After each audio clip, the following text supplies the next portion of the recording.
So Mr. Park Howell has been in advertising for 30 years, has run his own agency for 20 years, and has been steeped in story marketing for past 10 years. He is the founder of Business of Story, a proven platform based on his 10-step story cycle system to help leaders of purpose-driven brands clarify their story to amplify their impact and simplify their life.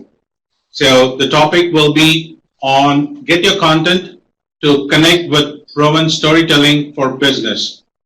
Well, thank you so much for having me here. I love being able to share storytelling, especially with such a global reach in this day and age when it seems like our world is getting disconnected, not only with our digital media and tools that suggest it connects us, but it feels like we become even more disconnected, right down to some of our world leaders that have a tendency of leading towards nationalism and disconnecting us from other people. I find that storytelling is the most powerful connecting force in the world, and I'm honored to share with you my version of it, the applied science and bewitchery of storytelling, because what we all have in common is that we are Homo sapiens, that we are storytelling animals. We are literally storytelling apes.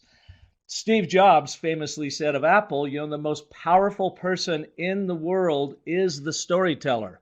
And that is because we, Homo sapiens, use storytelling as an organizing force in our lives. It works because we are visual creatures. When we tell stories that people can really understand and picture in their minds, we become indelibly stamped upon them. Our ideas, our thoughts, what we are trying to convey through narrative, literally creates a picture in their mind that they can see. It's like a movie theater.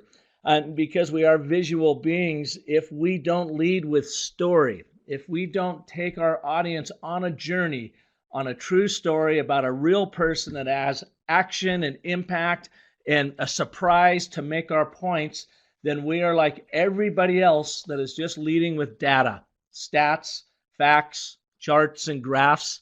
Those literally mean nothing to our brain. They connect with our logical brain, but we make sense out of the madness of being human beings through our emotional right side brain, and that all begins with storytelling. I learned this in that I have been in the advertising, branding, marketing world for 35 years, specifically specialized in branding for brands large and small. Ran my own ad agency in Phoenix, Arizona for 20 of those years. And I can tell you it used to be much easier back in the day when brands owned the influence of mass media. What I mean by that is they were on TV, radio, print advertising, billboards, they had public relations, events, direct mail, and no Yelp.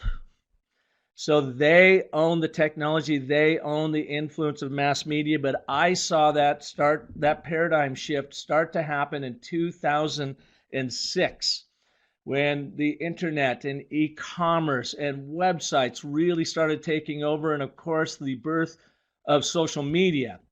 And now the masses are the media. They own your brand story, they own my brand story, and they are happy to share their experiences, good or bad, with their followers around the world 24/7 from the privacy and quiet of their little kitchen table. They're all now TV stations, radio stations, print publications. We can do it all. So it's, in one hand, it's pretty loud and obnoxious and hard to rise above the noise out there. But on the other hand, we have all of this amazing technology literally in the palm of our hand. And our beautiful frontal lobe of our brain is so smart that it has created this technology that compounds at the rate of Moore's law. We just get bigger, better, faster, more efficient in bombarding the world with our information so that we can get out in front of people. But the problem is we are all still walking around with our monkey brains. The limbic system, our subconscious, our lizard brain, whatever you like to call it, has not changed appreciably in 90,000 years. And it's the same apparatus that our ancestors used to navigate and survive the savannah. Well, our savannah today is a digital one.